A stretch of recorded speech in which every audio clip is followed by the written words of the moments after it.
Hello বন্ধুরা, আরও একটা নতুন ভিডিওতে তোমাদের সবাইকে স্বাগত। আজ আলোচনা করব হায়দ্রাবাদ এর কাছে কলকাতার হেরে যাওয়ার পিছনে যে কারণগুলো থাকতে পারে সেগুলো নিয়ে। 2 এপ্রিল 2026 এ সানরাইজার্স হায়দ্রাবাদের বিরুদ্ধে কলকাতা নাইট রাইডার্সের হারের পেছনে প্রধান কারণ হল বোলিং ইউনিটের চোট ও দুর্বলতা।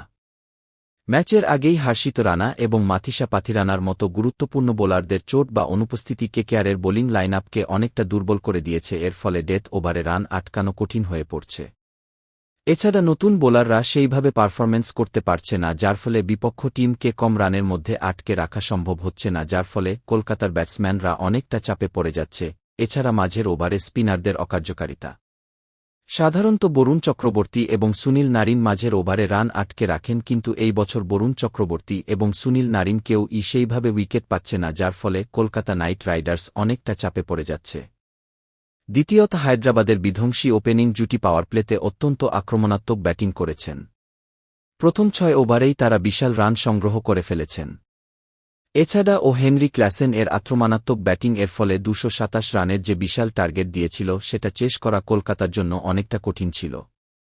তৃতীয়ত, টপ অর্ডার ব্যাটিং ব্যর্থতা।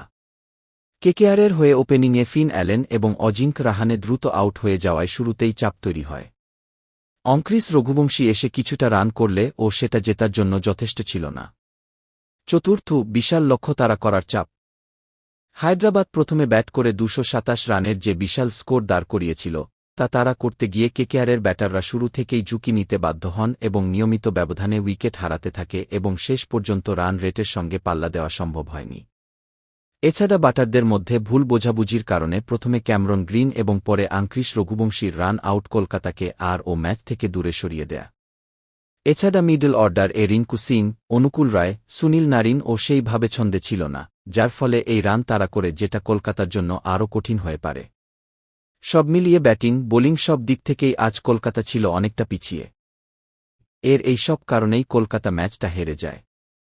আপনার কি মনে হয় কলকাতার পরবর্তী ম্যাচ জেতার জন্য কি পরিবর্তন করা উচিত? অবশ্যই কমেন্ট করে জানাবেন। ভিডিওটা যদি ভালো লাগে দয়া করে একটা লাইক করে দেবেন এবং চ্যানেলটাকে সাবস্ক্রাইব করে নেবেন এরকম নতুন নতুন ভিডিও দেখার জন্য। সবাই ভালো থাকবেন, ধন্যবাদ।